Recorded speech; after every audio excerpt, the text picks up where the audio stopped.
Hello everyone, and welcome. In this series I'll be showing the complete build process of this RC 125th scale 1991 Chevrolet Camaro Z28. In today's video I'll be continuing the build by modifying the interior to fit the chassis, installing the electronics, and driving the car for the first time. If you're new to this build series, check out the playlist below in the description. In last week's video I assembled the chassis, and now I'm ready to figure out how I'm going to mount the body and interior to the chassis. As I've showcased before on this channel, there are different ways to secure the body and include an interior. For this car, I'll be using the full depth interior included with the model kit. I'll be modifying it a lot like how I modified the interior for the '83 Camaro build, which I showcased a while back. I started by figuring out where I was going to need to remove material, marked these sections with a marker, and then used a hot knife to cut away each section. I began by cutting a section out of the passenger side footwell for the steering servo, and then needed to remove the back seats so that the body would sit far back enough and low enough.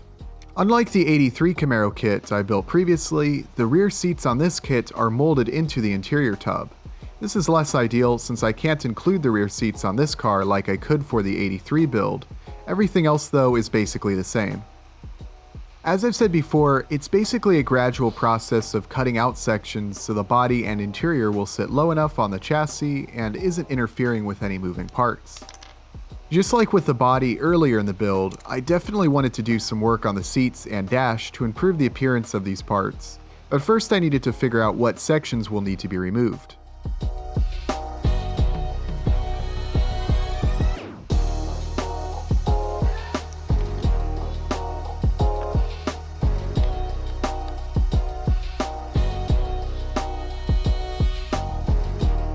Although it only gained a tiny amount of space, I sanded this back section so I'll have more room for the electronics in the rear.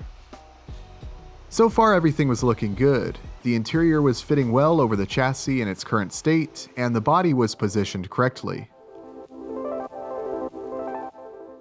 At this point I wanted to figure out where I was going to place all of the electronics. This is the transmitter I'll be using. It's a FlySky FS GT3D. It's a nice budget RC transmitter, though keep in mind it doesn't offer as many features as the Radiolink transmitters you've seen me use previously.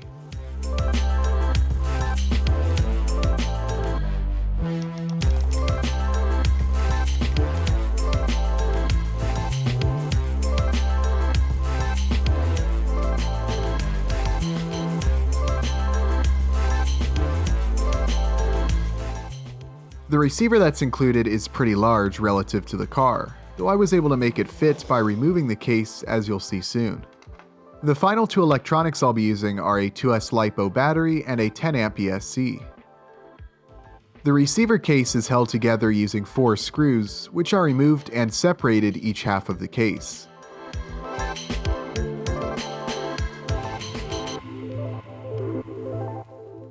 With the case removed, the receiver will be a lot easier to fit into the car. After some time spent brainstorming, I decided to place it around the driver's side footwell. I'll be putting the ESC in the rear, and we'll have just enough space for the battery in the very front of the car. How and where I was going to run the wires was something I thought a lot about. I decided I'd cut some holes in the chassis to make it easier to run the wires from the ESC to the front of the car. It will still be a challenge to get all the wires routed, but it will work.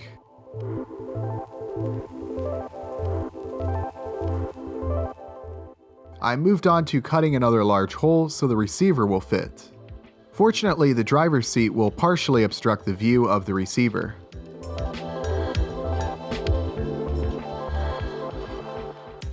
It took a lot of hacking, but it fits, and there's room for the plugs behind the dash. I made a few modifications to the ESC, starting by removing the on-off switch to save space, and soldering on a longer plug for the motor and battery to connect to.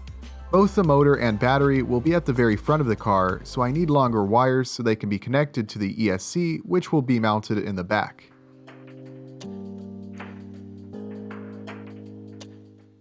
With the modifications made, I secured the ESC using double-sided tape. I also secured some of the wires in place so they wouldn't get in the way of the axle or suspension. Next, I secured the receiver and did the best I could to tidy up the wires. It's not the cleanest look, but it all fits.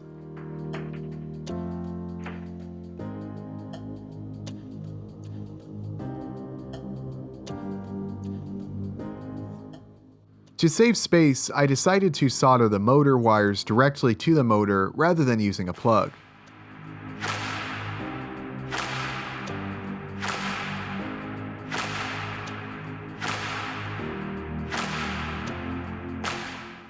At this point, I wanted to test everything to ensure it works.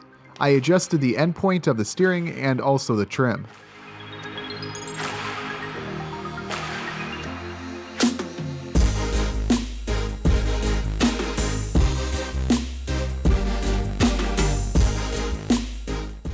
Here I'm making sure that the wheels will not rub against the body.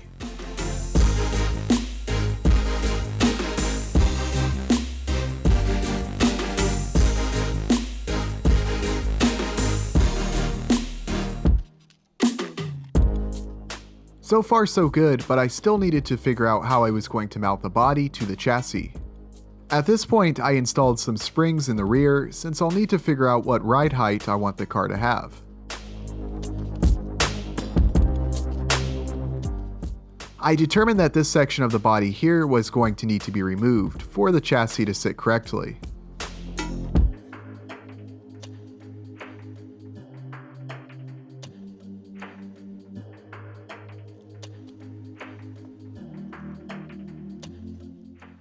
Since with the interior tub sitting flat on the chassis, the body was positioned a little too low, I decided to use magnets which not only allow the body to be easily mounted and removed, but it will also lift the body up a few millimeters, closer to a stock ride height. I secured the magnets using super glue.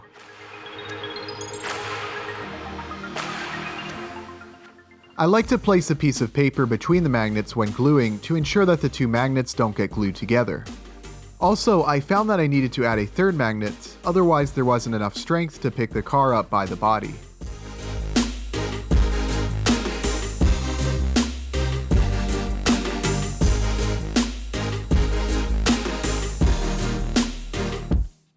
And just like that, the body is mounted. I'm already really liking how the car is looking.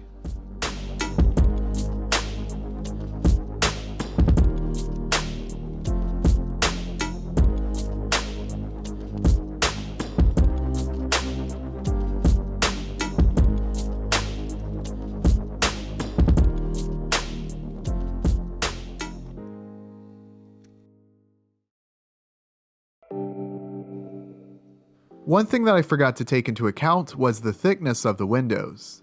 The rear window fits just fine, but the thick front windshield pushes up the front of the car. The best solution I could come up with was to make my own windshield using thin clear plastic.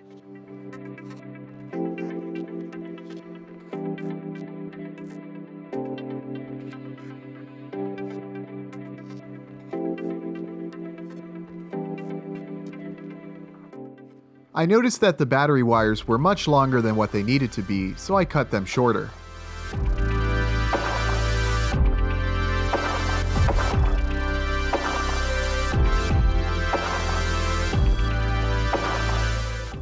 There's just enough space in the front for the battery to fit. For now, I just used a little tape to secure it.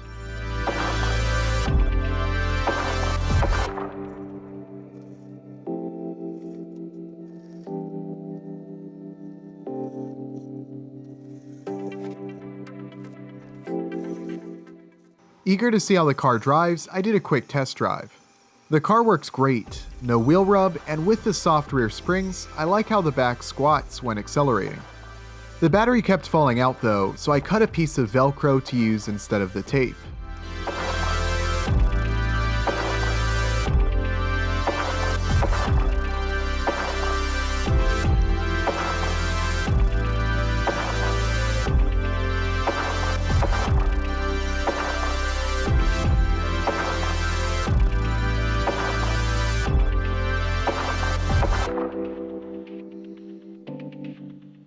I really couldn't be happier with the car at this stage, though there is still some more work that needs to be done before I'm ready to paint. Starting with the seats, I needed to modify them so I could place each over the top of the electronics that I placed in the footwells.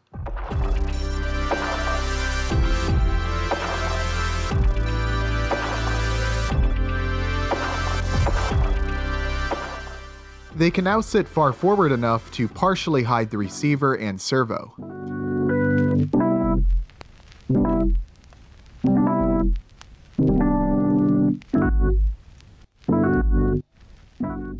Next, I cut off the ends of the front axles. Right now there's more sticking out than what I'd like. This is best to do before assembling the front suspension assembly, but as long as you're careful, it can be done at this stage.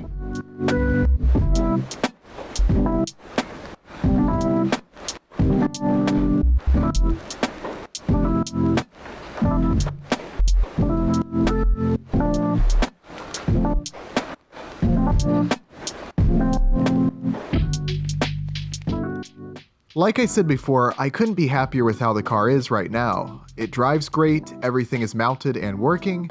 All it needs now is some paint and finishing details. I'll be showing all of that in next week's video. Be sure to subscribe and turn on notifications so you don't miss next week's video where I complete this project. If you'd rather not wait, remember that the full build start to finish is available now to all Patreon supporters and to all channel members. You can click the join button below or become a patron with the link in the description for exclusive perks and to help make more content like this possible. Your support is greatly appreciated. Thank you all very much for watching, and I'll see you next time.